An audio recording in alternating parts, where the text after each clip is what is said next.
Campuran malam Selasa malam ini adalah media, tentang bagaimana media ini nanti bisa digunakan sebagai alat atau senjata untuk membuat tim kita menjadi lebih baik, baik berupa masukan, kritikan, dan lain sebagainya. Alhamdulillah ketika ada ide tentang media ini, saya kemudian kontak dengan salah seorang narasumber yang berkompeten di acara ini, yaitu media officernya Persebaya. Monggo silakan datang. Ini dulur-dulur, ini namanya Mas Angkasa Danu, biasa dipanggil Mas Eng.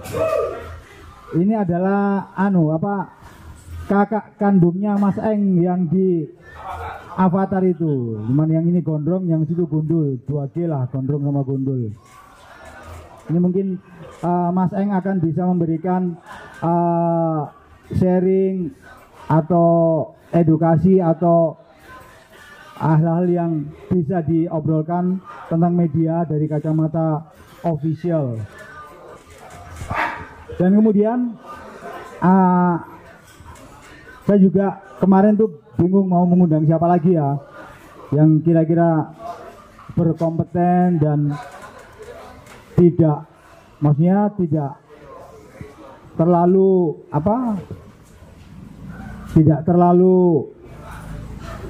condong ke sana dan kemari.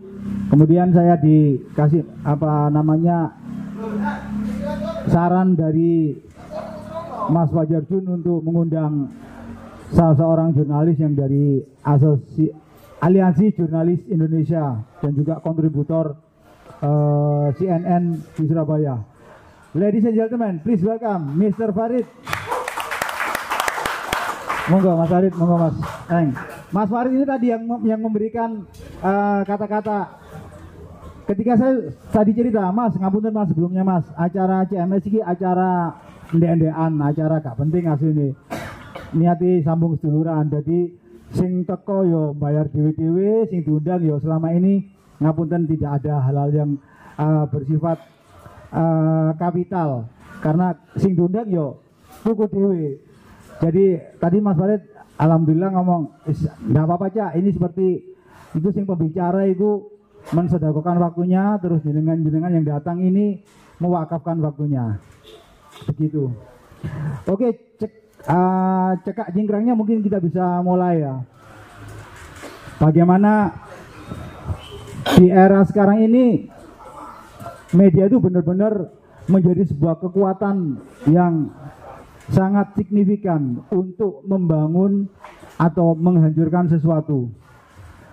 Bagaimana sebuah kejadian ini bisa di framing sedemikian rupa tergantung siapa yang memframingnya. Bagaimana sebuah quote atau sebuah ungkapan ini bisa dipotong-potong atau digabung-gabungkan tergantung dari niatan kreatornya. Mungkin kita perlu di sini sama-sama menyamakan persepsi dulu ya, bahwa kita sebagai supporter, kita ada di sini adalah untuk Persebaya. Mungkin kesempatan pertama saya berikan kepada Mas Angkasa Danu, media official Persebaya, untuk sedikit memberikan sepatah dua kata. Nanti mengalir saja Mas, enggak usah terlalu formal, bla bla bla, sing enak ya apa anune enak, dan semua juga bisa memahami, karena saya juga merasa awam di sini juga tentang apa itu media dan segala macam. Monggo Mas Eng, waktu dan tempat kami sediakan.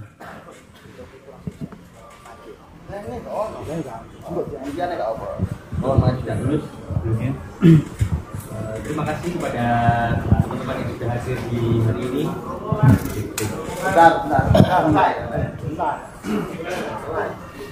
Saya Angkasa Danu, mungkin banyak yang nggak tahu karena saya lebih banyak bekerja di belakang semuanya, karena mungkin yang paling sering dilihat teman-teman bonek mungkin fan relation atau manager team. Saya di media officer, di dalam kompetisi, di dalam liga sendiri ada dua tipe media officer, golongan media officer. Jadi ada lokal media officer dan juga media officer team. Saya merangkap dua-duanya. Jadi ada lokal media officer. Lokal media officer adalah orang yang bertanggung jawab waktu di stadion, kebutuhan media, melindungi media, terus melindungi broadcaster, dan juga jalannya pertandingan, acara pertandingan agar sesuai dengan rundown dan apa yang diinginkan oleh host broadcaster. Kalau di media officer team sendiri adalah yang biasanya mengatakan, memberikan berita informasi kepada bonek maupun masyarakat luas apapun soal Persebaya, karena media Persebaya. Jadi apapun soal klub, baik itu keputusan, baik itu rilis resmi dan sebagainya, atau hanya sekedar latihan biasa, jadi itu di bawah. Jadi kebanyakan mayoritas apa yang keluar biasanya dari Persebaya saya ikut ambil di belakang. Kalau bisa saya juga bersinggungan dengan media, otomatis saya juga bersinggungan dengan rekan-rekan media, jurnalis, fotografer, itu lalu dengan klub lain, tim media klub lain, dan juga mungkin beberapa media komunitas kalau di Surabaya, komunitas atau media komunitas seperti itu. Jadi saya lebih berinteraksinya lebih banyak dengan kawan-kawan. Kalau keluar itu dengan media, kalau di dalam artinya saya dengan tim saya. Mungkin yang belum tahu, saya jelaskan dulu. Kalau di media Persebaya sendiri, kami memiliki tim di media sendiri, di media Persebaya di Bumi maksimal kita cuma punya 4 orang sama saya, dengan 1 desain grafis. Jadi kita tim yang sederhana, tapi kita bisa berusaha maksimal untuk selalu menyaksikan yang terbaik, yang baru dari Persebaya. Seperti itu sih. Nanti kalau seperti yang saya terus bilang, nanti kalau ada pertanyaan atau atau penasaran lebih dekat dengan media yang Persebaya atau yang berhubungan dengan media, monggo ditanyakan. Saya kira itu. Oke, terima kasih Mas Angkasa Danu untuk waktunya. Sebentar Mas, ini ada pertanyaan mungkin. Apakah setiap tim itu dia harus ketika mereka menyodorkan nama media officer ke LIB atau ke LIB itu, apakah ada kriteria tertentu? Mungkin harus S1, harus gondrong atau harus gemuk, itu gimana Mas? Ya, yang pertama harus percaya Pancasila. Oh, percaya, siap. Nggak ada. Yang pasti yang waktu menyodorkan nama harus mengikuti regulasi, harus mengikuti regulasi standar dari LIB, yaitu harus mengikuti workshop dari LIB yang diselenggarakan oleh LIB. Setelah lulus dari workshop itu baru boleh disahkan sebagai media official. Jadi ada workshopnya sebelum mendapatkan istilahnya berhak untuk menyandang media officer seperti itu. Siap. Mas, media officer tim itu berlaku per tahun kompetisi atau gimana Mas? Masa berlakunya? media officer tim itu berlakunya kita per tahun, jadi setiap musim bisa berganti. Jadi ada klub yang memang setiap musim cukup cepat pergantiannya, ada yang beberapa klub yang memang media officernya itu aja. Ya itu tergantung kebijakan dari timnya masing-masing. Cuman yang saya tanya lagi, kan ada dua, lokal media officer dan media officer tim. Kalau media officer tim biasanya orang-orang yang memang di lingkungan tim, yang setiap hari berinteraksi dengan tim, yang tahu apa yang terjadi dengan tim seperti itu. Sementara yang lokal media officer biasanya lebih terkait dengan kepanpelan, apa yang diselenggarakan di stadion seperti itu. Jadi lebih banyak ke pelayanannya. Kalau panpel mungkin memberikan pelayanan kepada penonton, kalau media officer memberikan pelayanan kepada broadcaster dan juga media, rekan-rekan media seperti itu. Oh, sorry, tadi bisa diperjelas lagi, berarti Mas Eng ini posisinya di mana? Saya dua-duanya. Dua-duanya, kan ini kok double, berarti gajinya double. Mas Eng, berarti kalau dua-duanya ini apakah tim-tim yang lain juga mereka dua-duanya itu atau dipegang satu orang? Mayoritas sebenarnya dua orang yang berbeda. Dua orang yang berbeda. Dua orang yang berbeda mayoritas. Di klub besar biasanya ada dua orang yang berbeda. Mungkin kita kalau di Persebaya memang kita fokusnya memang biar cepat, biar nggak ribet birokrasi dan sebagainya. Dan kebetulan patrol pun juga dari tim Persebaya juga, dalam arti patrolnya juga dalam tim Persebaya. Jadi kita jadi satu aja, jadi biar nggak ribet. Terus ini Mas, posisi media officer Persebaya kalau dibandingkan dengan media officer tim-tim lain tuh menurut dengan gimana? Komposisi orangnya atau apa yang lainnya mungkin bisa. Tadi jenengan bilang berapa orang tadi satu tim? Empat orang termasuk jenengan. Masuk saya. 4 orang. Oke. Kalau dibandingkan dengan media officer yang lain seperti Liverpool gitu, yang di Liga 1 aja Mas. Kalau posisi kita di zona degradasi ya mungkin. Ya kalau posisi memang apa ya, mungkin kebijakan masing-masing klub berbeda. Kalau di kami memang ya sebisa mungkin minimalis mungkin, jadi ya cepat apa namanya koordinasinya. Ya, tapi memang dengan pastinya ada konsekuensinya, dengan minimnya jumlah tim pastinya kita juga sometimes kadang-kadang kita juga catch up untuk mengikuti mungkin tren dan sebagainya. Mungkin saya sering juga di kolom komentar, wow telat ini mungkin kurang update atau gimana. Ada beberapa sisi ya. Itu sih dulu lanjut selanjutnya. Itu masalah personal. Iya. Banding dengan media officer tim lain, Tapi yang paling banyak tim media officer mana Mas? Bali United. Bali United ada berapa? Bali United punya agensi sendiri mereka.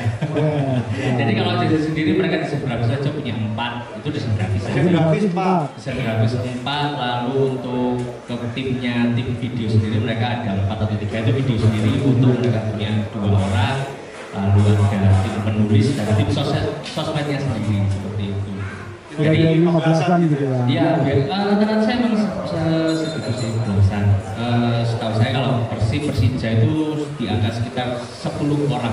10 orang. Jadi 10 orang. Biasanya rata-rata segitu. Kalau mungkin tim ya mohon maaf ya, yang kayak yang mungkin secara exposure kurang, mereka memang nggak banyak. Mungkin kayak Persikabo atau apa ya, kalau Dewa kalau Dewa sama Nas ini kan berawal dari orang-orang yang melek kekinian, tidak melek jadi mereka akhirnya orangnya juga timnya juga lumayan banyak. Saya juga sempat survei juga teman-teman, di kita ada 8 orang ya, dan jadi rata-rata biasanya di atas 5. Kita sendiri tuh pernah 5, terus memang dinamika memang ya namanya saya dan sebagainya. Terus kita juga pernah 3 orang, jadi 3 orang harus handle seluruh tim. Ya itu kebutuhan media besar dan juga kepanpelan dan juga tim. Itu kita harus memilih. Jadi ya dinamika. Nah kebetulan alhamdulillahnya disyukuri saja sekarang bermanfaat kayak gitu. Seperti itu. Oh ya dulu ini di belakang kita juga hadir rekan-rekan dari media officer kita, beri aplaus apapun itu yang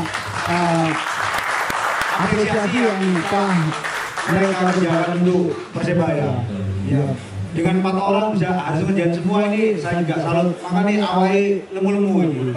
Pokoknya besar ini membuat mereka lemu-lemu. Kami kalau stres makan soalnya. Oh iya, kalau orang itu stres makan aja, tinggal makan. Oke, siap.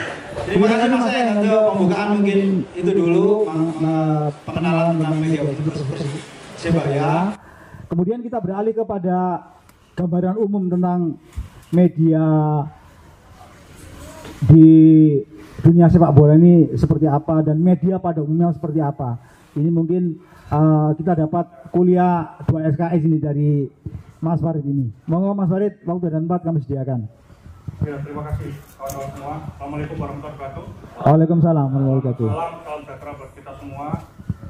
Matur suwun semuanya, makasih sudah diundang, diberi kesempatan untuk bicara di forum ini. Tadi Mas Tulus mengatakan bahwa Mas kalau isunya seksi itu nanti yang datang banyak. Contohnya apa Mas itu seksi itu? Oh, kalau berkaitan dengan target juara Persebaya, beberapa itu seksi pasti yang datang banyak. Kalau ini mungkin nggak itu banyak. Saya pikir berapapun yang datang itu nggak masalah ya.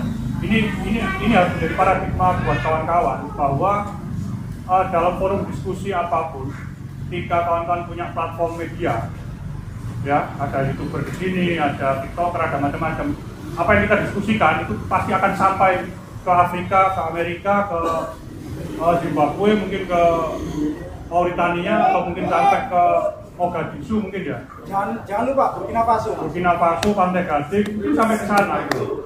Jadi bahkan di banyak forum seperti ini ya, podcast bisa itu tanpa penonton. Yang terpenting dalam sebuah event seperti ini adalah pesan apa yang kita mau sampaikan dan itu tersampaikan ke banyak orang di luar kita. Makanya saya dikatakan ke Mas Tulus, yang datang hari ini mewakafkan waktunya.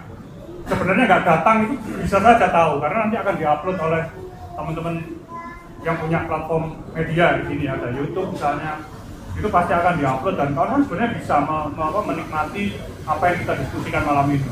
Makanya saya katakan yang datang malam ini ya orang-orang yang mewakafkan waktunya. Nggak datang, sebenarnya ada banyak waktu yang bisa kita ambil untuk menikmati apa yang kita diskusikan. Nah, saya tadi sempat tanya juga, kira-kira yang akan kita diskusikan secara mendalam dari sisi media itu apa?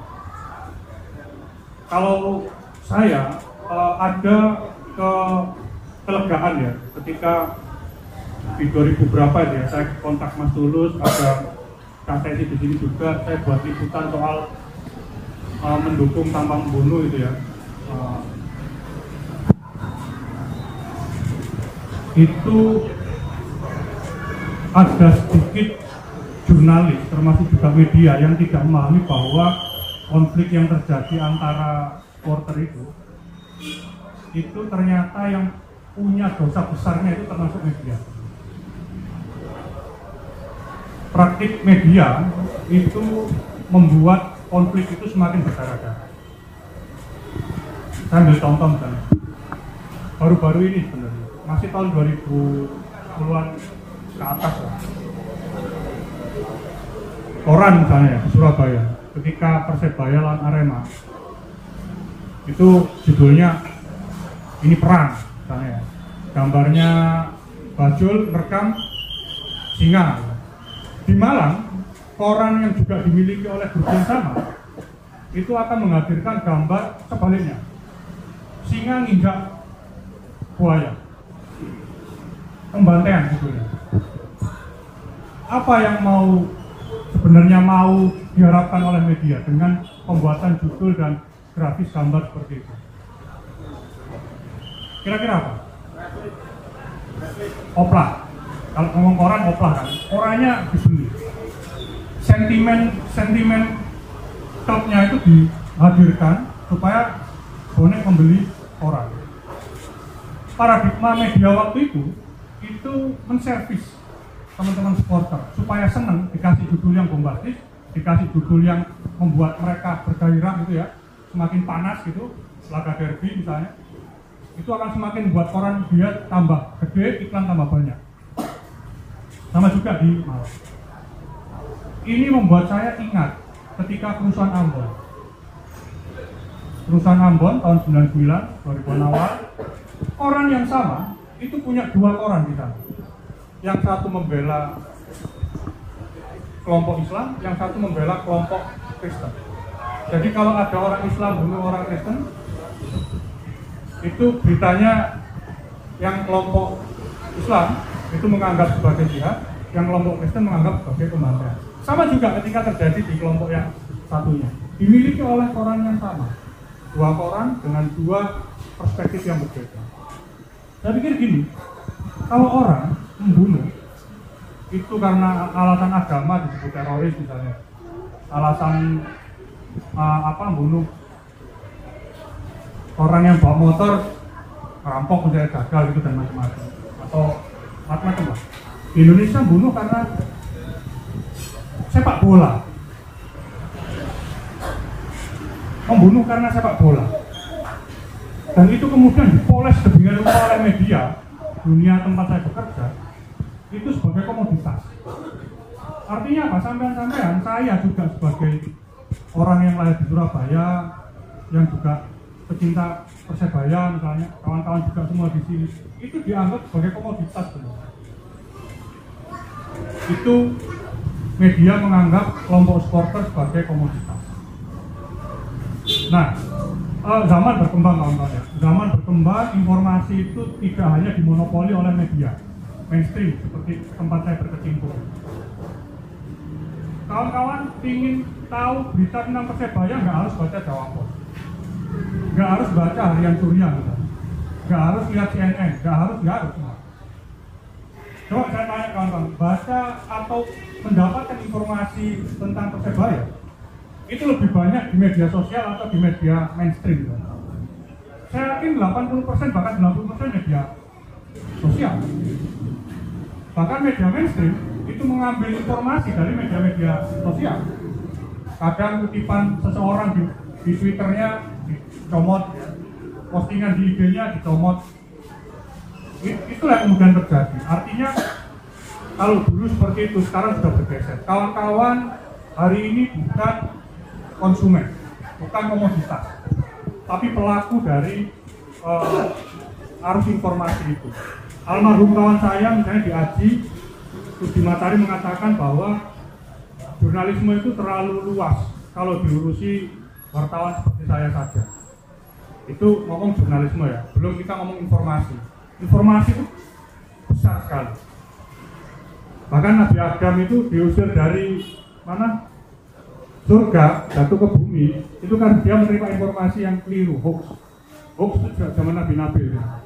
Coba dia nggak kemakan hoax, kita masih di surga itu. Itu ya. Artinya apa? Informasi itu masuk bagian hak asasi manusia. Kalau informasi itu kita manipulasi, berarti kita melanggar hak asasi. Saya termasuk jurnalis yang menyayangkan praktek jurnalisme gincu yang dilakukan oleh beberapa orang. Saya nggak nyebut mereknya, kawan-kawan tahu sendiri ya. Misalnya media mainstream ya, itu menjadi media officialnya Persebaya. Itu sudah mencederai banyak hal. Kira-kira pertanyaannya muncul gini, apa yang kawan-kawan harapkan dari berita yang isinya itu tentang kehumasan? Bisa nggak media mainstream yang menjadi media partnernya Persebaya itu kemudian mengkritik manajemen, mengkritik skema transfernya manajemen, mengkritik strategi permainannya klub misalnya, tim ketika melawan sesuatu, mengkritik sesuatu yang diambil oleh manajemen, kebijakan-kebijakan yang berkaitan dengan supporter misalnya. Kalian kan nggak akan pernah bisa mendapatkan informasi itu kalau media mainstream itu berselingkuh dengan objek yang seharusnya dia kritisi. Jadi praktek jurnalisme lipstick itu sudah dipraktekkan sebenarnya tahun 80-an oleh media besar di Surabaya. Ketika saya membuat liputan mendukung tahun bunuh itu saya sampai masuk ke librarinya koran ini, ke perpustakaannya koran ini, buka koran-koran tahun 90-an. Apa sih beritanya Persebaya waktu itu ada 2 halaman, 1 halaman penuh itu. Bosok Surabaya ini, pemain Persebaya Agus ditalang itu diberitakan. Pemain Persebaya makan bakso diberitakan. Tapi ada supporter di kota lain yang menawarkan kreativitas tingkat tinggi misalnya, yang sangat kreatif, yang sangat nggak diraukan, nggak dianggap. Nah disitulah muncul sifat-sifat kedaerahan. Seolah-olah Jawa Timur ini Persebaya kabeh, menafikan entitas-entitas lokal. Karena koran ini berpikir bahwa yang penting koran itu laku, dibeli orang se-Jawa Timur. Itu sudah dipraktekkan.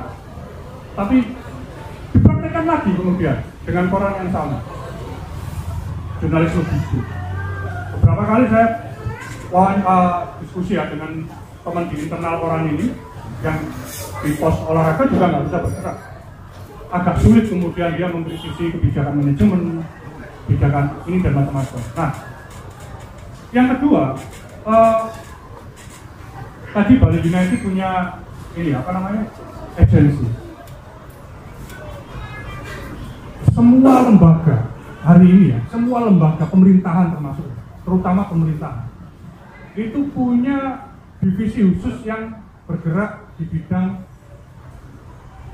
konten-konten tadi. Ada banyak sekali. Pemkot Surabaya itu punya yang bagian update video pendek, ada YouTube, ada yang ngedrone sendiri, ada yang pakai kamera SLR sendiri, kamera DSLR sendiri, kameranya macam-macam. Polrestabes juga punya divisi khusus.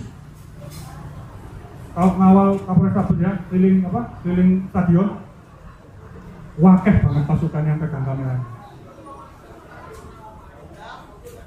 Apa yang sedang mereka tuju? Apa yang sedang mereka capai? Agak konyol sebenarnya. Sama juga ketika di hari ini manajemen Persebaya masih punya media partner berupa media ekstrim, media mainstream ya, sebagai media partner. Ini pendekatan yang menurut saya juga aneh. Karena lembaga-lembaga ini ketika mereka punya tim khusus ini, itu mereka sedang mengejar citra sebenarnya. Kawan-kawan harus pahami bahwa citra itu apa citra? Citra itu kan bayangan, refleksi. Coba kawan-kawan ngaca. Yang kawan-kawan lihat adalah citra kawan-kawan. Kalau alisnya saya ini bopeng seperti ini, bopeng 22, ketika saya bercermin, ya isinya cermin itu akan juga sama. Itu yang disebut sebagai citra. Kalau saya habis panas-panas terus gosok, saya ngaca, muka saya gosong, itu yang disebut citra. Orang mengejar citra itu sudah keliru. Dikejar ke citra itu sesuatu yang semu sebenarnya. Contoh ya, ada saya liputan ini. Ada teman-teman saya, ini kejadian beberapa tahun yang lalu, ada 8 teman saya liputan malam-malam ketika bonek waktu itu demo, Pak konvoy. 8 orang ini dipukuli, kameranya dirampas, dipukuli, terus mereka ngomong, ojo dijupuk gambarnya. Mereka takut apa? Nanti citranya bonek jelek. Yang dikejar itu citra. Sama juga ketika saya liputan demo Omnibus Law, saya dipukuli sama polisi, teman-teman saya dipukuli sama polisi, kamera dirampas, mereka ngomong, jangan direkam. Tujuannya apa? Supaya citra polisi nggak buruk. Yang dikejar sekali lagi citranya. Harusnya itu perilakunya yang diubah, bukan citranya. Tugas media seperti saya misalnya, ya mengabarkan perilaku itu supaya apa? Supaya nggak terulang. Bahwa kemudian mukul orang yang sudah menyerang, mukul orang yang sudah nggak berdaya itu adalah pelanggaran pidana. Siapapun yang melakukan. Tapi ketika itu saya takut ya, kemudian saya nggak ngeliput, saya nggak memberitakan, pemukulan itu akan terus terjadi. Karena mereka merasa bahwa saya punya senjata, saya punya bargaining power yang gede, saya bisa maksa kamu untuk tidak melakukan sesuatu yang seharusnya saya lakukan gitu. Itulah yang kawan-kawan yang terjadi di Kanjuruhan.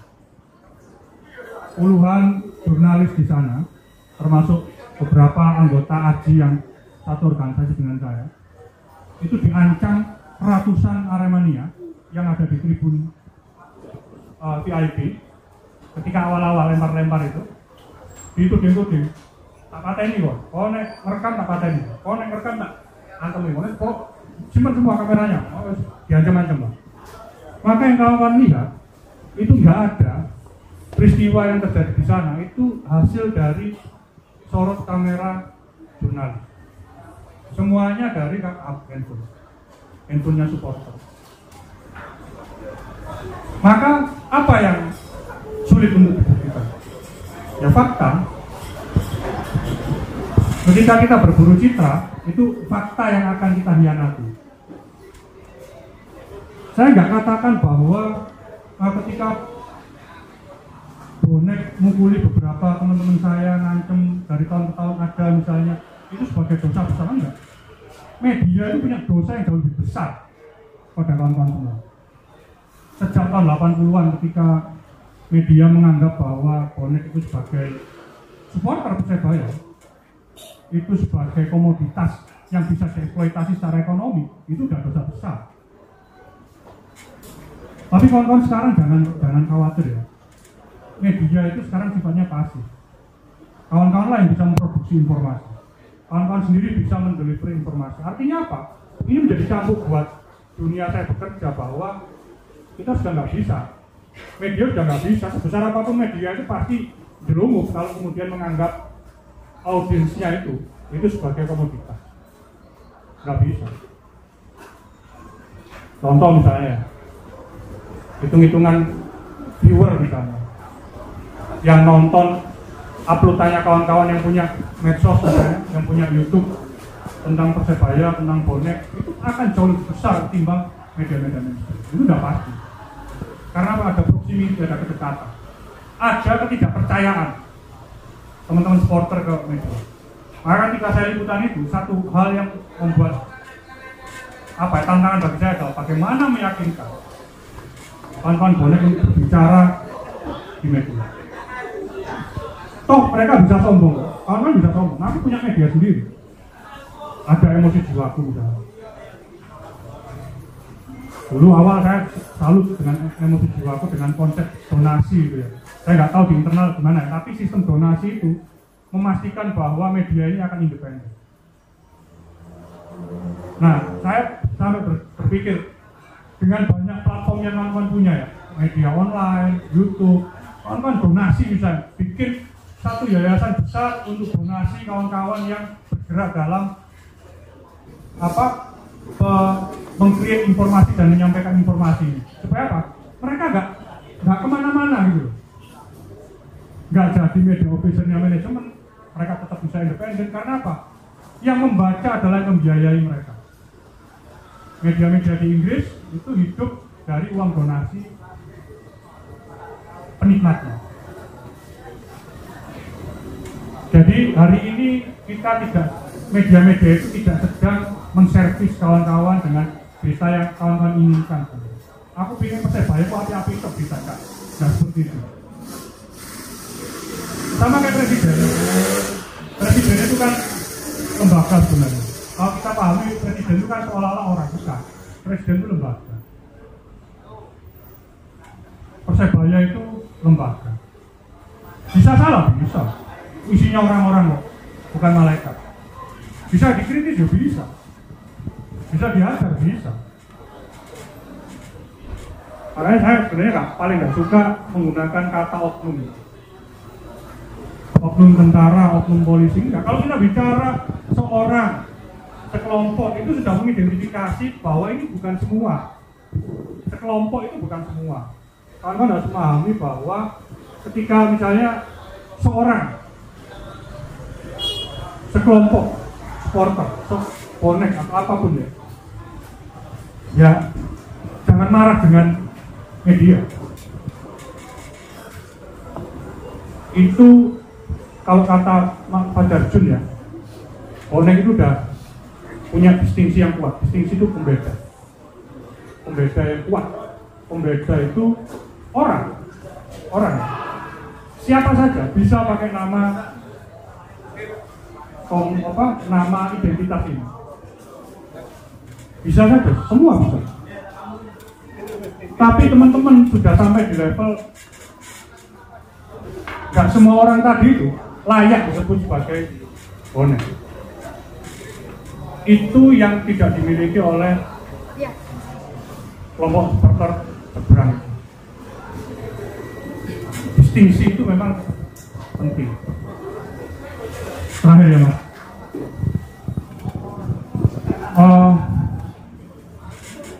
saya bikin liputan mendukung Tamam Bunuh itu, kameramen saya itu Aremania. Kameramen saya Aremania, orang Malang, orang Dampit. Dan dia dengan senang hati membuat liputan itu, dan dia menganggap bahwa kudune ya kok ini supporter itu, kudune kok ini. Artinya apa? Distingsi itu muncul. Kawan-kawan sendiri yang menghadirkan distingsi itu. Jadi nggak perlu media yang kemudian harus menservis kawan-kawan ngapi-ngapi, nggak perlu. Karena kodratnya sudah terbentuk bahwa kawan-kawan adalah supporter yang berbeda. Tahun 90-an awal saya bonek di Gelora 10 November. Ya terus terang ya, bapak saya lurah dulu. Zamannya Pak Narto, lurah itu dikasih 5.000 tiket. Ya apa caranya payu? Nah waktu itu kalau jadi bonek, tuku tiket, tuku bonek gini, kudu jebol atau numpang wong. Nah, aku sering numpang wong. Pak, aku anggapan ponakmu ya, anggapan adikmu, tuntunan masuk. Waktu itu bapak saya dikasih 1.000 tiket harus habis. Tiket waktu itu cuma 4.000, 5.000. Dijual 5.000 gak ada yang beli.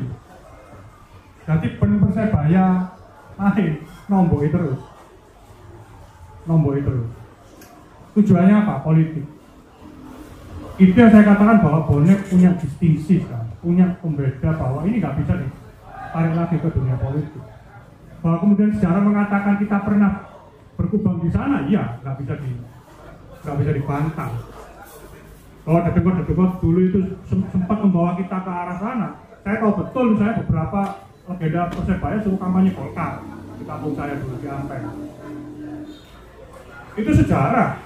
Kalau kemudian ada yang mengingatkan itu, ya kita nggak boleh marah. Memang sejarahnya seperti itu. Berdamai dengan sejarah, kemudian kita bikin distingsi. Bahkan kawan-kawan nggak perlu media mainstream seperti CNN Indonesia. Karena kawan-kawan bisa meng-create informasi itu, menyampaikan informasi itu, menikmati informasi itu. Nggak perlu cepat, nggak perlu singkat. Karena ada banyak waktu yang bisa kita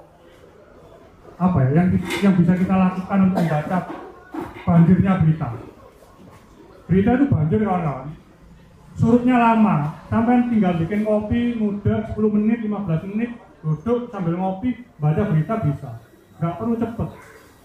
Bisik-bisikan nggak perlu. Hari ini berita itu yang pertama yang enak ya, kalau menurut saya dibaca itu kedalaman. Judul bombastis sudah nggak layak menurut saya. Karena ternyata diklik kono isinya. Misalnya kita pakai pendekatan glorifikasi. Bruno Moreira gegeran kan sama siapa itu di pemainnya kemarin itu. Saya judulnya di bombastis no. Seolah kita menormalkan perilakunya pemain yang sebenarnya nggak boleh, itu menjadi sesuatu yang heroik. Nah, apakah itu yang diinginkan oleh kawan-kawan? Kalau saya nggak ingin seperti itu, ya salah. Nggak boleh, itu akan itu keberhasilan provokasi dari pemain lawan untuk memprovokasi pemain kita. Harusnya nggak boleh. Siapa yang akan dirugikan? Tim, kena kartu kuning, kartu merah, peluang untuk menang semakin tipis, macam-macam. Kalau di Inggris kawan-kawan, nyeleti yang tidak seharusnya dibaca bisa-bisa sama supporternya. Karena mereka tahu bahwa itu akan merugikan tim. Nah, saya pikir itu ya kalau keduun. Siap. Terima kasih Mas Farid. Iki pembukaan langsung digas apa yes. Pak Sugeng Rawo ini juga teman-teman kita ada Mas Arya, manajernya Gensur, ada Mas Yudo Mustopo ini dari Surabaya Jersey Community. Selamat datang Mas, monggo nyari tempat duduk sendiri Mas. Oh iya, dulu minggu depan kita juga kalau ada waktu mensukseskan acaranya Surabaya Jersey Community di Suara Surabaya tempatnya. Oke. Untuk pembukaan ini Mas ya, pembukaan mungkin ada yang sesuatu yang bisa kita diskusikan atau yang mau ditanyakan, monggo. Hal-hal yang berkaitan dengan kemediaan, nanti kita akan masuk lagi ke hal-hal yang lebih mendetail. Untuk yang pertama mungkin sudah ada ini Mas Ujang. Kenalkan, nama saya Ujang Ilyas.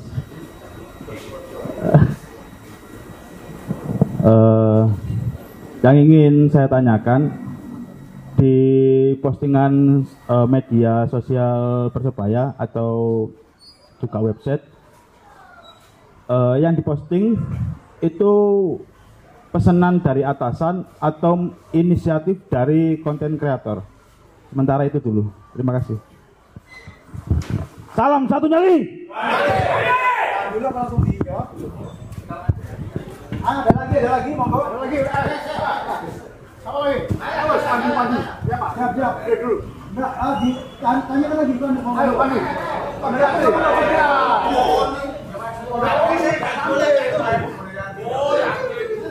Ya, sini. Assalamualaikum warahmatullahi wabarakatuh. Saya lebih nanya ke medianya aja. Informasi terakhir ada draft perpres yang akan diajukan oleh media. Yang info terakhir yang saya dapat ketika pres ingin mengalahkan untuk berita hoax, termasuk berita dengan judul bombastis tadi.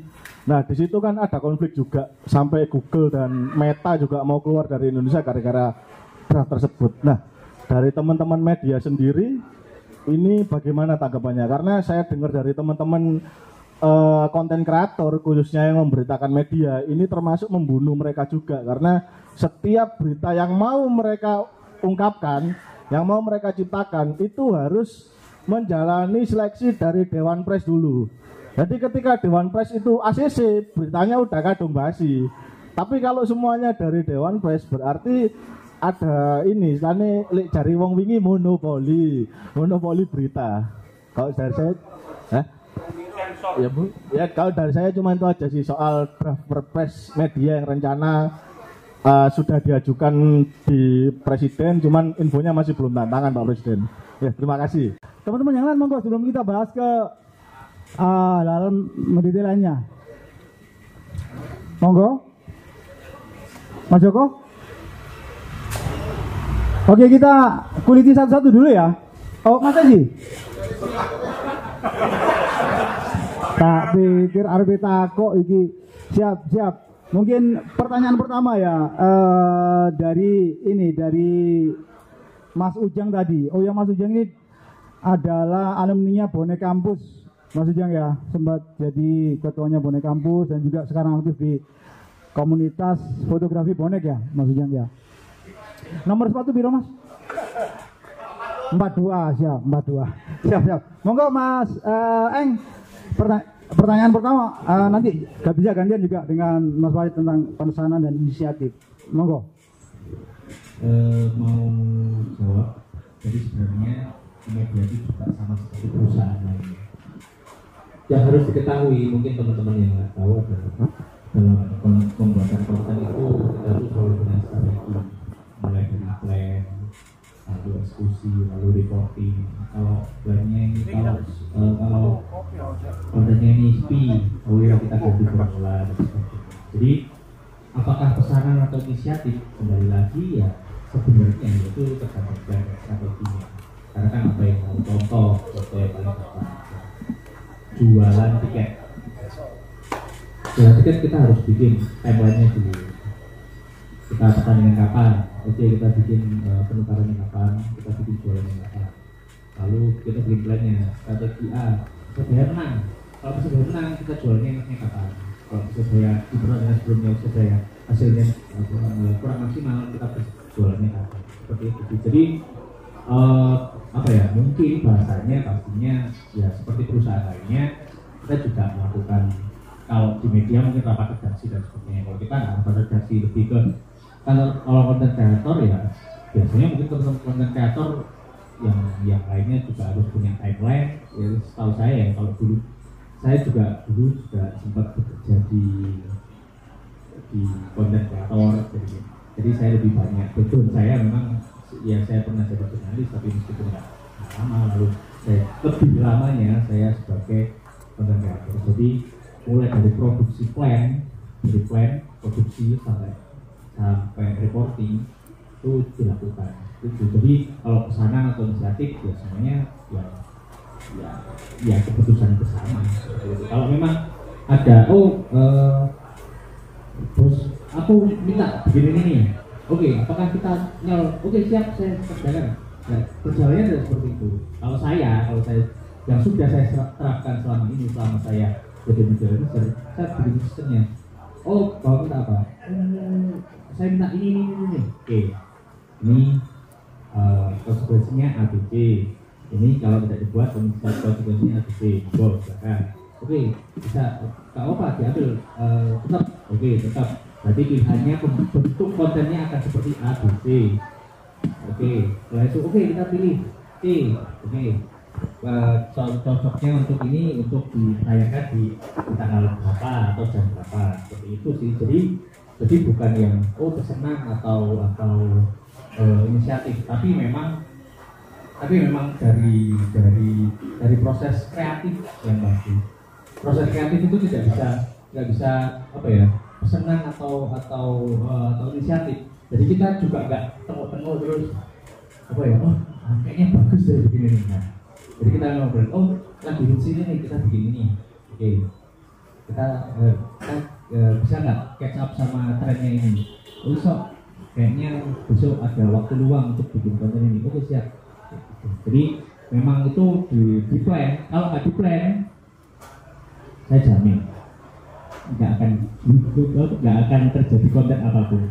Karena untuk konten, untuk membuat sesuatu itu ribet, asli ribet. Bekerjanya di media apapun lah, humas atau konten kreator, bekerja kalau dipahami sebelum, saat, dan sesudah acara, kalau dipahami. Jadi sebelum saya, contohnya paling gampang, jangan konten kreator, teman-teman jurnalis mungkin kalau berangkat latihan, saya kalau nanti latihan terbuka, berangkat latihan, di otaknya sudah pikir, aku nulis apa loh, aku bikin apa ya, aku bakal nanya apa ya, sudah harus ada itu. Kalau enggak, ada narasumber, sudah mau ngapain, kayak gitu. Jadi emang harus ada plan yang utama dari semua apapun yang bisa bagus. Saya yakin itu rencana, ada rencana. Kalau nggak ada, ya 1001 lah, saya yakin 1001 nggak ada sesuatu yang bagus cukup bagi waktu teman, tapi sesuatu harus direncanakan, dibikin strateginya. Nah, biar bisa mendapatkan hasil yang maksimal. Seperti itu sih. Jadi nggak dulu pesanan atau inisiatif. Jadi ada proses kreatifnya seperti itu. Karena lebihnya monggo. Siap, terima kasih Mas Eng. Mungkin Mas Farid bisa memberi tambahan ini, pesanan atau inisiatif. Pesanan atau inisiatif? Mungkin nggak, dari perspektif Mas Farid sendiri, kalau melihat apa yang sudah disajikan oleh medianya Persebaya ini, kira-kira seperti apa Mas Farid? Ya, saya termasuk yang kalau santai di rumah pulang kerja, itu yang saya buka YouTube-nya Persebaya. Memang kalau kalah, after film match-nya foto suwe beberapa hari kemudian, dan pendek. Menarik. Kalau kalah, kalau menang, pakai uploadannya akeh. Saya nggak tahu ya, itu strateginya teman-teman di sana. Tapi saya pikir ya, 4 orang ngurusi Persebaya, aku pikir ya lah bonggo aja. Beneran. Saya liputan yang mendukung tahun buruh itu, cerita dari Tribun itu 1 bulan keliling berdua. 1 bulan keliling berdua. Ya ngos-ngosan, tapi 1 bulan. Nah teman-teman ini sebelum pertandingan, saat pertandingan, sesudah pertandingan kerja terus. papat, yo tipes paling. Ya agak berat kali dia, makanya malu kalau sering terlambat ya. Uploadan. Nah, tadi yang pertanyaan kedua ya, yang soal perpres itu. Draft ya. Draft itu. Sebelum ke sana, saya ke undang-undang ITE dulu, kawan-kawan. Oke, undang-undang ITE dulu, monggo kita saling belajar ini ya. Nah, di undang-undang ITE itu ada istilah semua bisa kena. Saya jurnalis bisa kena, padahal saya dilindungi undang-undang 40 tahun 99, apalagi sampean-sampean. Jadi resikonya double. Ada profesor di UNER ngomong, oh nggak bisa undang-undang ITE kena wartawan itu, nggak bisa, karena wartawan dilindungi undang-undang, nggak bisa. Banyak kawan-kawanku yang masuk penjara udah banyak karena undang-undang ITE. Di Samarinda, Liput, kena undang-undang ITE. Ada kawan saya Dandi Laksono, kritik Megawati, dilaporkan ke Polda. Undang-undang ITE. Artinya apa? Semua bisa kena. Termasuk siapa? Konten kreator. Termasuk siapa? TikToker, YouTuber, bisa kena semua. Ambil contoh lagi ya. Ada komedian di Jakarta, beli apartemen, curhat di medsosnya. Karena parkirnya ternyata ini macam-macam, dia mengkritisi fasilitas yang dia terima ketika dia beli apartemen nggak sama dengan yang ditawarkan marketingnya. Oleh manajemen apartemen dilaporkan ke polisi, kena undang-undang ITE. Yang lahir 80-an, besar di 90-an, ketika baca koran selalu di bawah itu ada surat membaca ya. Kalau Mas Tulus ingat ya, ada surat membaca. Kalau saya beli piring ya, beli piring terus piringnya itu bopel gitu ya, saya kirim surat membaca.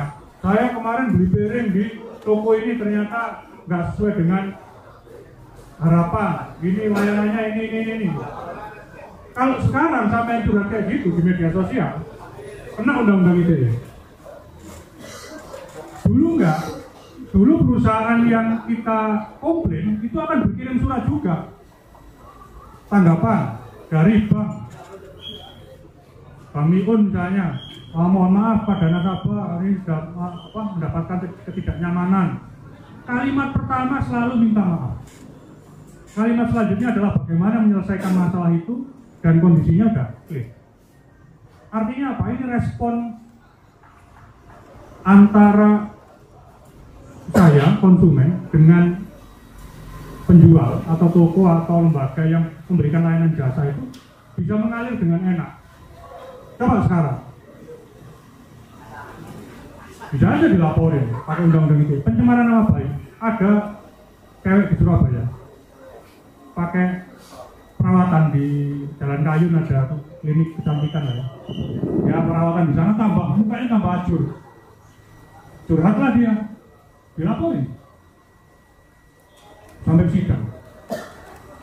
Akhirnya dibebaskan.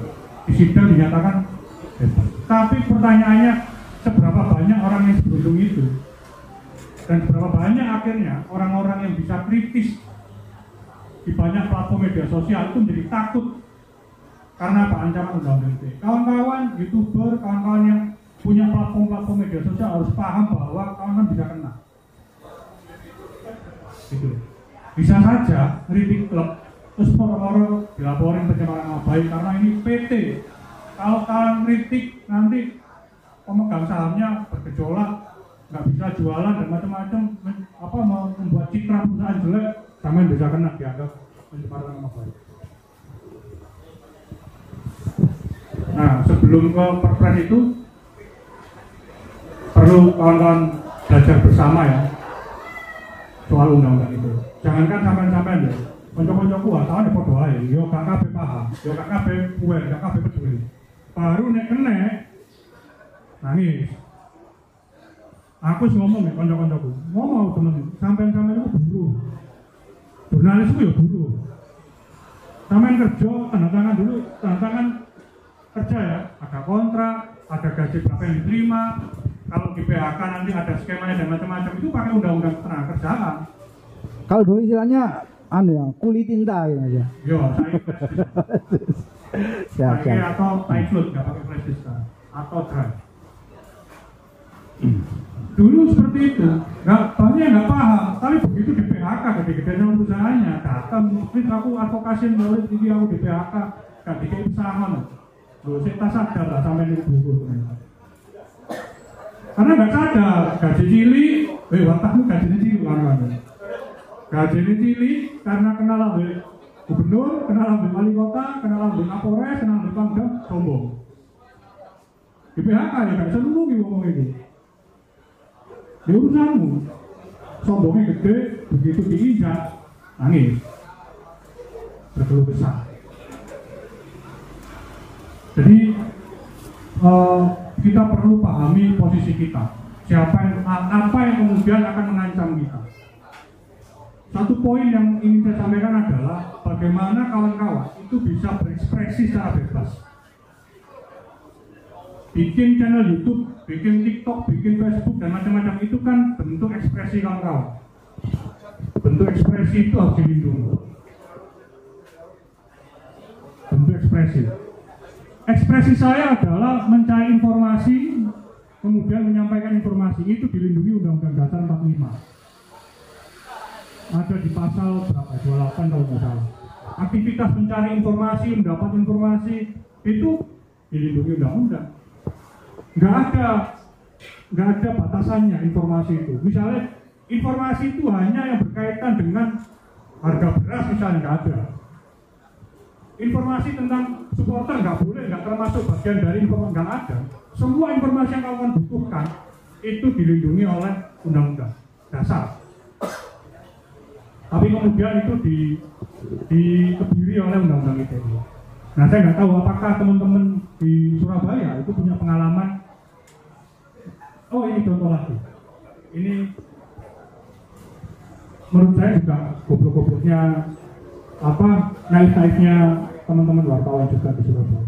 Ada TikToker pengusaha Surabaya, Mafia Kedang. Ya, dia bikin TikTok, konten TikTok. Nggak tahu di mana dia. Kameramennya dia pura-pura jadi wartawan, terus dia marah. Kamu wartawan ini meloi apa yang pakai duit, ya kan? Kan ada adegan itu kan. Banyak teman saya marah. WA aku, kok nggak protes saya? Lah kok aku protes? Di grup WA teman-teman juga ngapain sampai kok marah-marah gitu? Nah, yang marah-marah itu suka duitnya narasumber misalnya. Suka duitnya orang-orang misalnya. Ada sebagian yang suka meras misalnya. Loh, sampai mempraktekkan perilaku itu, kemudian ada orang yang mengkritik dengan cara satir, terus sampai tersinggung, ngancam-ngancam pakai undang-undang ITE. Itu menurut saya ya kocak, konyol lah. Makanya dimediasi, meminta maaf. Lalu si siapa Roy itu bisa mempraktekkan adegan itu, mungkin saja dia punya pengalaman seperti itu. Jumpa pers, bagi-bagi duit, saya pikir contoh misalnya klub, saya nggak ngomong siapa, pokoknya ada klub misalnya ngundang wartawan jumpa pers, mau mengklarifikasi sesuatu, undang wartawan, terus mari jumpa pers, bikin duit, bikin amplop. Kira-kira beritanya apa? Beritanya apa kira-kira yang akan kawan-kawan dapatkan? Mendukung klarifikasi. Ya, jadi corongnya orang yang undang ngasih duit. Dan semua berlaku. Makanya ketika saya ketemu sama teman-teman di polisi, ojo ngei duit ke wartawan. Jangan ngasih duit.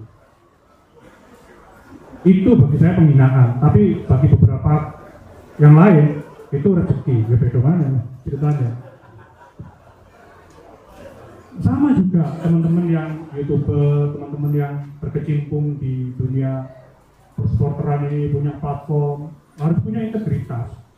Dengan punya integritas itu, teman-teman bisa menghadirkan tadi loh, kontennya sampai ini pesenan, opo berdasarkan kemerdekaan teman-teman untuk memilih tema, untuk memilih sesuatu. Begitu sama-sama menjaga integritas, sama-sama punya kebebasan yang luar biasa untuk menentukan aku harus gawe konten ini, aku harus gawe konten itu. Tapi begitu kalau nasinya gini, mas untuk gawe konten itu mas itu lo pakai duit, ya lebih hina dari pelacur kalau kita. Nah, integritas, kemudian yang kedua itu keamanan, kawan-kawan. Tadi saya sudah katakan keamanan dalam undang-undang ITE. Ya. Sekarang yang kedua soal keamanan fisik. Saya juga berharap waktu kerusuhan di Jayapura, karena aksi rasisme di Surabaya, saya waktu itu di Jayapura.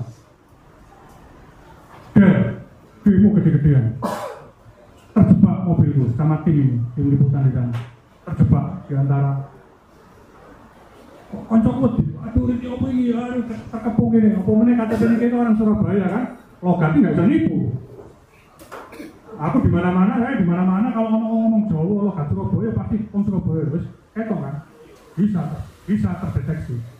Soalnya kan minggir, ya sempat sembunyi. Tapi saya datang dengan insya Allah niat yang baik, nggak ada liputan-liputan saya kemudian menciderai rasa keadilan mereka, saya nggak mungkin dicederai. Terus niatku itu kokonis pasrah, ya alhamdulillah nggak apa-apa. Begitu juga ketika datang ke Malang, ketika disuruh liputan Kanjuruhan, saya sempat ngomong ke redaktur ojo aku, karena kayak Aremania sih nggak suka sama liputan itu dan mereka ngetek, ngerti wajahku. Gak mau mana ini dikit sobo-sobo di telepon, sudah, bismillah. Datang ke kamar mayat, bro iya, bismillah. Ini aku api kok, aku bikin liputan ini juga gak ada menjelek-jelekan mereka. Tidak mengglorifikasi bonek, meskipun aku bonek, aku gak tak glorifikasi, tak liput apa adanya, sesuai fakta, sesuai kenyataan, cukup di situ.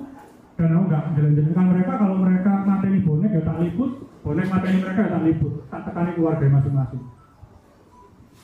Bismillah, dia nggak ada apa-apa. Kalau kita menjaga integritas, insya Allah aman.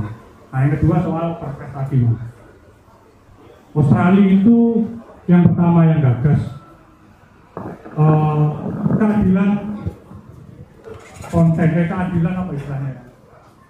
Jadi platform seperti Google itu nggak suka sama perpres ini. Karena apa? Misalnya media CNN misalnya, CNN. Saya searching tentang berita bonek CNN, muncul di Google. Ketika saya klik, CNN nggak dapat apa-apa. Yang dapat apa-apa itu Google-nya, traffic dan macam-macam, iklan dan macam-macam. Maka itu ada, saya lupa istilahnya. Yang penting soal keadilan, profit sharing lah. Nah tujuannya apa? Supaya media seperti Emosi Jiwaku itu juga punya kapital keuntungan yang bisa menghidupi medianya ketika orang mengklik linknya itu melalui platform-platform seperti Google. Jadi ketika diklik, Google kan dapat traffic, dia dapat iklan dan macam-macam. Itu ada yang di-sharing ke teman-teman. Supaya apa? Supaya ada sustainability media. Supaya medianya juga dapat keuntungan dan dia bisa survive. Google nggak mau, tapi untuk poin itu insya Allah berhasil. Australia sudah mendahului dan berhasil. Kontennya kawan-kawan juga berhak mendapatkan keuntungan harusnya. Ketika itu diklik di platform tertentu, Google misalnya, saya searching yang keluar medianya kawan-kawan tak klik, harusnya kawan-kawan juga mendapatkan keuntungan dari situ. Nah, kalau soal Dewan Pers itu istilahnya mengkurasi. Harusnya nggak perlu kayak Dewan Pers memang. Karena sistem kurasi itu sudah ada di meja-meja redaksi. Ada redaktur, ada redaktur penyunting, ada uploader dan macam-macam. Kurasinya itu di situ sebenarnya. Tapi sekali lagi, media itu tidak seideal yang kamu pikirkan. Banyak juga praktik-praktik culas misalnya, yang penting clickbait. Yang penting algoritma. Operasi algoritma itu sebenarnya membodohkan kita sebagai masyarakat. Karena apa? Nganggep ini senengane masyarakat iki yo iki. Nanti itu yang dijual informasinya ke media tertentu, ke lembaga tertentu, kan beriklan tak. Nanti ketika kita search, kamu search, nanti yang mediamu yang pertama yang muncul, karena algoritmanya ini yang diminati oleh publik. Bonek itu algoritmanya tinggi. Terus pokok yang berhubungan dengan support karena algoritmanya tinggi. Apa benar sing api-api? Tapi kan bukan itu yang kita butuhkan. Kita inginkan, tapi bukan itu yang kita butuhkan. Aku pengen mobil tapi gak butuh. Aku pengen Mercy tapi aku gak butuh. Harusnya kawan-kawan sudah sampai di level apakah itu kita butuhkan. Tapi algoritma itu mengacak-acak itu semua. TV misalnya, ono istilah rating. TV tertentu terus gak urusan pokok sinetrone modelnya kalau gini, nogoe kalau gini, untuk tarungnya kalau gini. Apakah itu kemudian mencederai nalar kita berpikir sebagai manusia, mencederai intelektualitas kita, nggak ada urusan. Pokok senengannya kok gini. Ya kita akan terus tenggelam dalam kebodohan itu. Siapa yang kemudian membuat kita semakin bodoh? Ya sistem algoritma dan rating tadi itu. Ya media memakan itu sebagai masyarakat ingin iki. Ya kudunya kok ngene iki terus media nggak bisa kayak gitu. Tak sensus ya, tak sensus jujur-jujuran. 80%, 90% seneng bokep kabel. 100%. Ayo, siapa sing anu menyangkal? Tapi pertanyaannya, apakah media kita akan menyajikan informasi itu? Kan enggak kan? Oh enggak bisa, itu melanggar nilai-nilai agama, munafik menurutku. Di sisi itu sampai ngomong munafik, tapi di sisi lain sampai ngumbar sesuatu yang sama rusaknya dengan oke. Apa itu? Ya nalar berpikir kita yang dirusak. Itu bahkan jauh lebih dahsyat rusaknya. Nalar berpikir itu. Karena apa? Dia pakai algoritma, pakai rating. Dipaksa kita untuk makan seperti itu. Dipaksa kita mengkonsumsi informasi seperti itu. Nah, media mainstream sudah tidak mengendalikan informasi kawan-kawan. Jadi peluang besar buat kawan-kawan yang punya konten itu mengisi kekosongan-kekosongan itu. Kampungnya sampean, nek ono omah telu, PDAM gak nyala, gak mungkin diberitakan sama CNN, gak mungkin diberitakan sama Jawa Barat. Karena sih, nek telu omah. Tapi bagi yang punya rumah, telung dino gak mau PDAM, gak iso adus, gak iso sekolah, gak iso kerja, gak iso wudu, gak iso masak, gak iso kabeh. Masuk ngisi terus nang ngungsi nomor tonggo. Berat. Nah, siapa yang kemudian mengisi, menyampaikan pesan ini kepada PDAM, PDAM, iki ono telung pelangganmu sing gak iso adus telung dino. Siapa itu? Media alternatif. Nah, media kawan-kawan ini termasuk bagian dari media alternatif yang mengisi kekosongan yang ditinggalkan, diabaikan oleh media mainstream. Sama juga berita tentang bonek. Nggak mungkin media-media mainstream itu setiap hari liputan bonek terus liputan Persebaya terus ya ada. Tapi apakah ada itu kemudian memberikan makna? Belum tentu. Tadi dulu, apakah berita itu yang kawan-kawan butuhkan? Belum tentu. Jadi harapan saya juga penikmat Persebaya, saya juga supporter Persebaya, saya lebih banyak mengetahui informasi tentang Persebaya itu dari platformnya teman-teman. Tapi disitulah saya tahu bahwa ada banyak penjujulan, isi yang bagi saya terlalu diglorifikasi. Contoh tadi itu, Bruno Moreira tunjukkan ke karangannya menghadapi diglorifikasi. Bagiku ini konyol, bro. Ini akan merugikan Persebaya ini kalau emosi itu nggak bisa terkendali. Karena apa? Emosinya berhasil dipancing pemain lawan. Tapi di beberapa online itu diglorifikasi jagoan. Ini loh, sosok yang jagoan ya. Jadi, tapi beberapa dari kita seneng yang gitu-gitu itu. Nah, kalau kita pakai nalar berpikir algoritmatik gitu ya, kita akan terjebak pada sesuatu yang apa ya? Ya malah membodohkan kita. Betul kan? Oke, terima kasih, tepuk tangan dulu untuk Mas Farid. Tadi Mas Tulus luar biasa loh. Teman-teman sampai tanya soal progres itu. Artinya apa teman-teman terliterasi dengan baik. Iku mang arep tak alarang Mas. Soalnya nggak ada resek iki biasa nih. Pertanyaannya ini nggak ada dowo maksudnya. Itu kanca-kanca wartawan paham soal isu yang apa ya berkaitan dengan hidupnya loh. Siap. Oke, siap. Sebentar Mas, sebentar. Ini kembali ke Mas Eng. Mas Eng waktunya cukup, masih punya waktu luang kan Mas Eng? Oh siap, aku salin dulu Mas Eng wis nglendruk ngene iki. Kudu tak gaekno kopi ae. Monggo Mas Eng, ini dari teman-teman tuan rumah, monggo diunjuk ke dianu. Loh, gak oleh Mas, gak payu duwe sampean nang kene. Pernah nggak ini Mas Eng kembali ke inisiatif? Pernah nggak teman-teman yang di media ini tahu-tahu punya ide yang on the spot terus dieksekusi gitu, ada nggak ide yang kira-kira tidak dalam konsep atau plan A, plan B, plan C, kemudian tahu-tahu wah ini asik ini dijadikan. Nah, itu kan dari inisiatif jenengan berempat itu, ya, tahu-tahu ada hal yang terjadi dan itu bagus buat kebutuhan tim, terus dieksekusi. Pernah nggak Mas Eng? Gimana ya? Karena kita terbiasa untuk bikin program. Jadi kalau memang inisiatif pasti inisiatif dari kita berempat, dan juga pasti kalau ada tugas dari manajemen untuk sebuah sesuatu. Jadi gini, kalau di konten kreator kita punya konten pilar. Kalau konten kreator pasti baru konten pilar. Jadi konten pilar itu ada tiga. Ada informasi, ada edukasi, dan juga ada hiburan. Jadi masing-masing mewakili yang nantinya akan di breakdown menjadi konten-konten yang sesuai. Contoh kayak informasi pastinya seperti penjualan tiket atau open gate sebagainya yang memang berupa informasi. Lalu mungkin ada acara apa, itu informasi. Lalu ada edukasi banyak. Jadi salah satunya tadi mungkin menunjukkan benci atau nuklir seperti itu edukasi yang dilakukan, atau kadang benak parkir itu salah satu konten pilar yang masuk dalam edukasi. Selain itu juga ada hiburan ya ringan-ringan, mungkin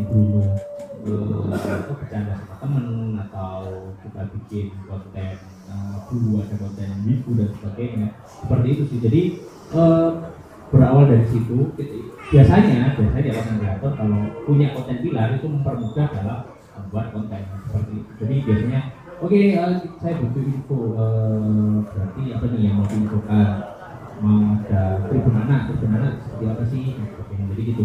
Kita mau mengabarkan bahwa sudah ada tribun keluarga itu baik dulu untuk anak-anak, tingkat merokok di sana sudah sangat amat ditekan seperti itu.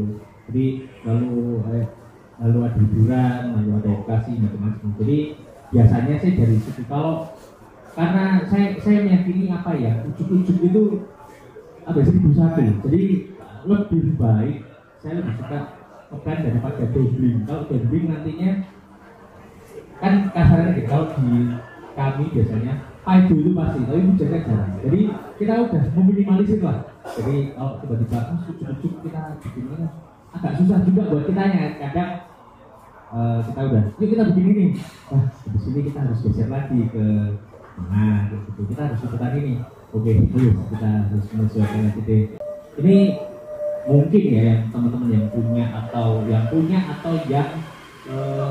follow fanpage Persebaya ini yang juga tadi soal UU ITE dan sebagainya, itu masih tidak bisa kita pungkiri bahwa teman-teman juga, maksudnya fanpage sosial media fanpage pasti masih menyuguhkan berita-berita bombastis, headline yang sopok siapa, gimana. Contoh paling gampang aja. Kalau di Twitter kan sering ramai itu, suasana locker room Persebaya sedang memanas.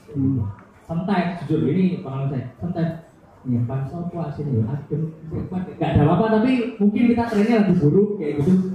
Suasana lagi memanas dan sebagainya. Itu salah satu. Sudah ya kita pun sudah, itu kan mereka. Tapi sometimes saya yang sayangkan adalah penyebaran. Jadi kita bebas berekspresi, tapi kita harus bertanggung jawab dengan dengan apa yang kita sampaikan. Apakah ini benar? Apakah bisa dipertanggungjawabkan? Apakah ini fakta? Kalau fakta, ya itu hak masing-masing. Kalaupun nggak fakta itu juga hak masing-masing sih, tapi kan konsekuensinya juga berbeda. Jadi takutnya apa yang diinformasikan, si A mungkin bertengkar sama si B.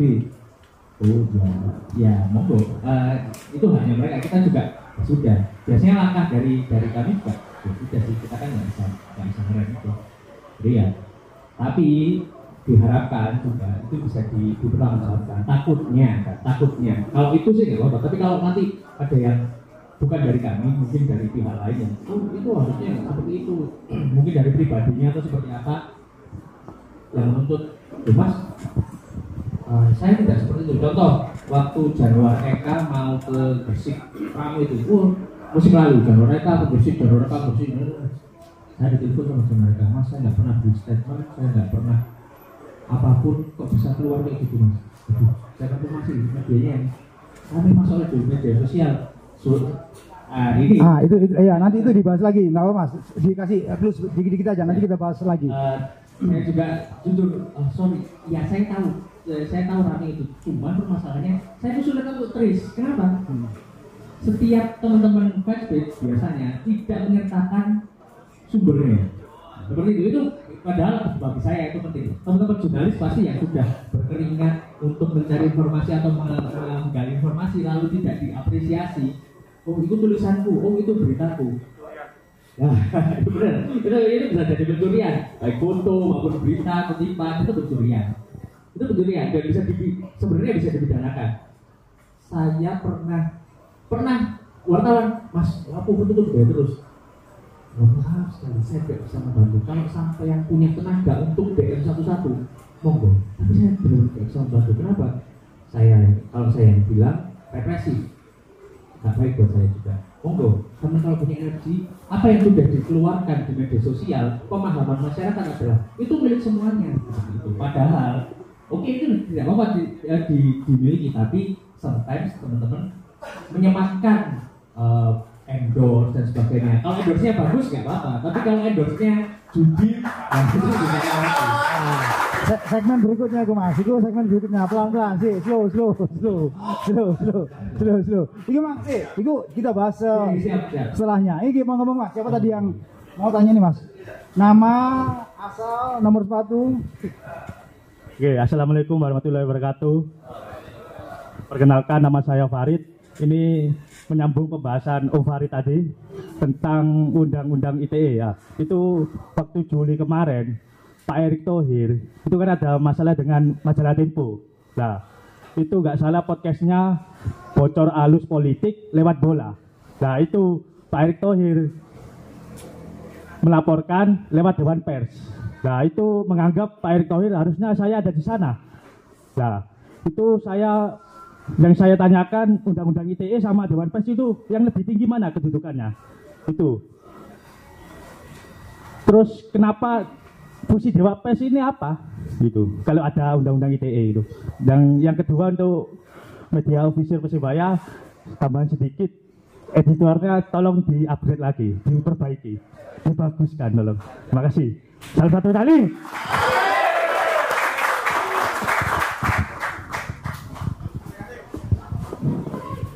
Ada lagi mungkin yang mau ditanyakan? Nama saya Yogi. Mas mau tanya Mas, kira-kira mungkin nggak ya media itu sifatnya nilainya netral? Artinya dia benar-benar tidak berpihak. Kalaupun netral dalam konteks apa? Itu satu. Kenapa penting? Soalnya gini, kita sebagai orang awam ya menilai kadang-kadang satu media ini sifatnya kadang-kadang pro, kadang-kadang kontra. Kadang-kadang baik, kadang-kadang enggak. Ya kan, ujung-ujungnya nanti ternyata misalkan di media sosial ternyata ujungnya judi. Nah, kira-kira tips atau trik ya sebagai orang awam atau dari Pak Farid sendiri, kira-kira bagaimana untuk menilai kira-kira media ini sifatnya mendukung kemana? Itu kalau untuk media Persebaya, pertanyaan saya mendasar Mas, kira-kira pasti media official punya rule of the game ya Mas ya, beda dengan Lambitura istilahnya ya.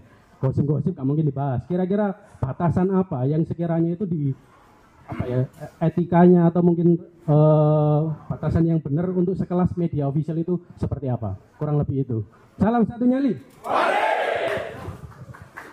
Wah, menarik ini sebenarnya apa namanya pembukaan untuk ke babak selanjutnya ini, hal yang mau mungkin kita bahas. Ada lagi mungkin atau langsung dikembalikan ke narasumber? Oke, mungkin monggo pertanyaan dari Mas Farid tadi untuk siapa yang jawab? Mas Farid juga jawab atau Mas An? Pertanyaan abot-abot. Waduh, ini dibecakno berarti abot. Siap. Kawan-kawan harus tahu ya, manajemen Persebaya itu pernah melaporkan media, jurnalis ke Polrestabes dengan undang-undang itu tahun 2019.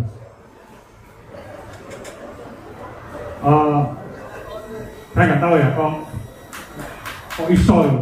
Di dalam manajemen itu juga ada mantan wartawan. Harusnya tahu juga mereka domainnya itu di mana sebenarnya. Kalau Pak Erick Thohir melapor ke Dewan Pers, ya harusnya seperti itu. Semua sengketa atau konflik yang berkaitan dengan pers itu harusnya dilaporkan ke Dewan Pers. Ada skema penyelesaiannya. Misalnya, manajemen Persebaya keberatan dengan pemberitaan, lapor ke Dewan Pers. Nanti skema penyelesaiannya macam-macam, bahkan sampai pada ganti rugi atau permohonan maaf misalnya secara terbuka, atau memberikan ruang yang sama untuk manajemen Persebaya. Sebenarnya kayak apa sih versinya ada manajemen. Jadi ada banyak skema yang bisa ditempuh kalau kita menggunakan jalur yang seharusnya lapor Dewan Pers. Tapi problemnya adalah, boleh nggak orang-orang yang keberatan dengan pemberitaan lapor ke polisi?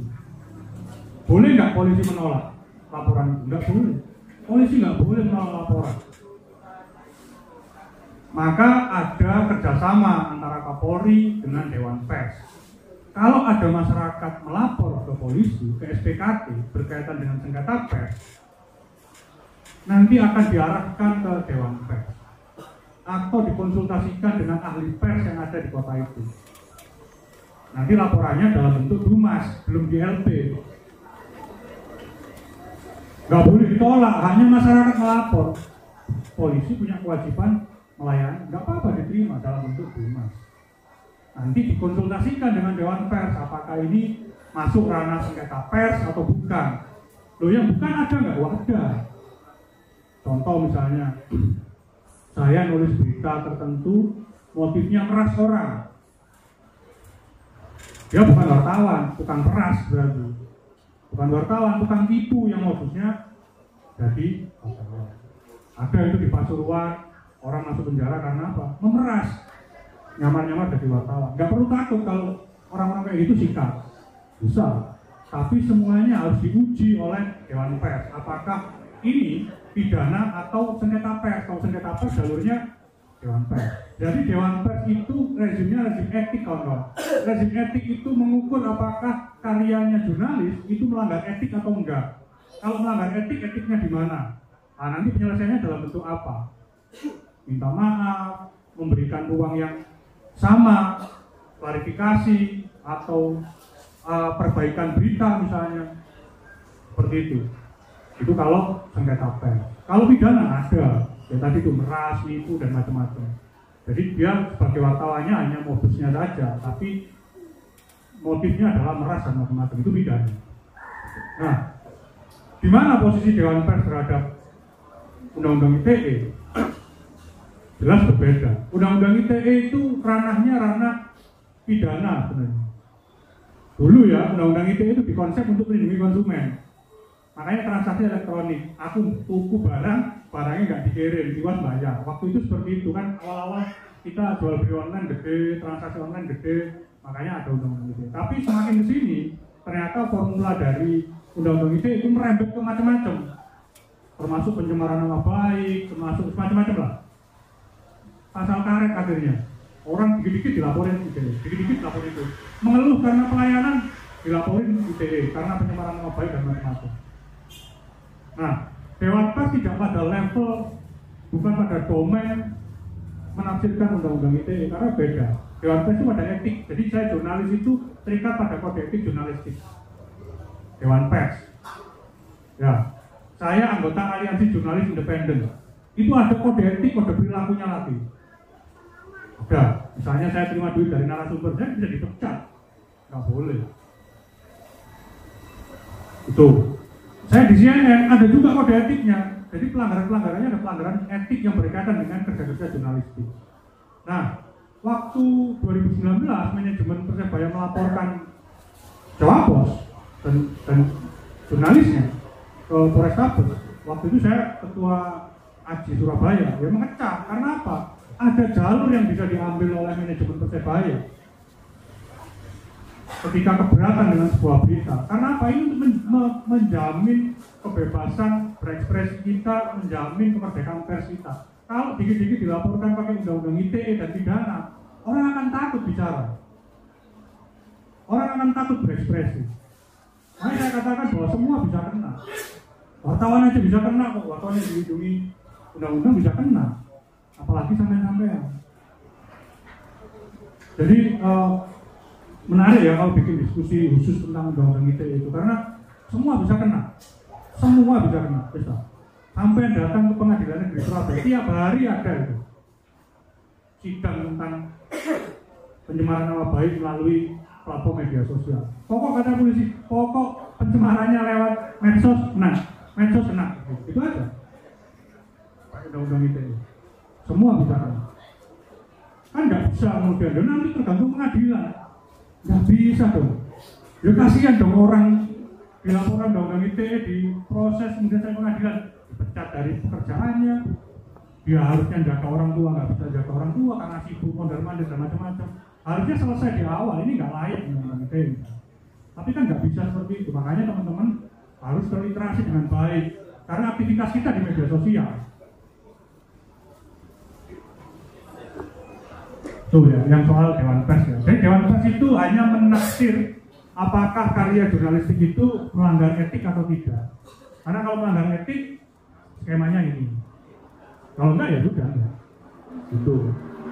Beda dengan kerja-kerja kehumasan namanya. Kerja-kerja kehumasan itu ya apa yang dibutuhkan oleh perusahaan itu menjaga citra. Lapan itu salah ya enggak? Ya itu tugasnya menjaga citra.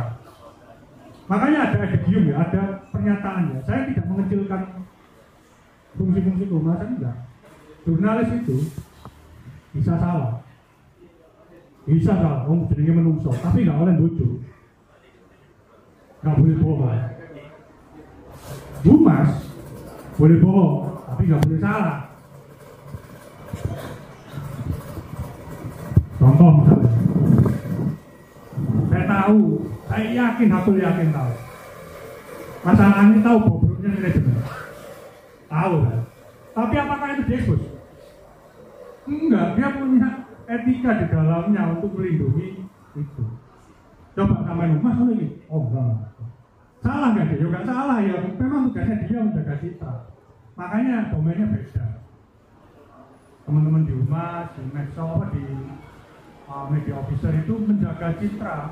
Apalagi klub sepak bola sekarang itu bentuknya PT, perusahaan, beberapa yang sudah IPO, go public. Artinya apa? Citra perusahaan harus dibaikkan. Maka nggak heran kalau Bali United itu punya tim agensi sendiri, karena apa? Dia IPO.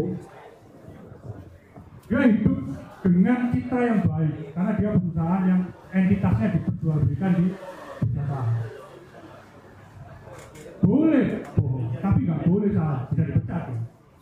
Tapi kalau saya bisa salah sebagai manusia, tapi nggak boleh bohong. Kalau bohong bisa dipecat.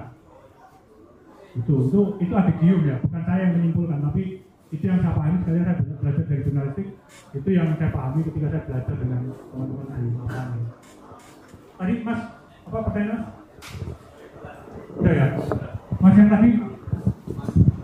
Sudah ya? Sudah. Independensi udah terjawab ya.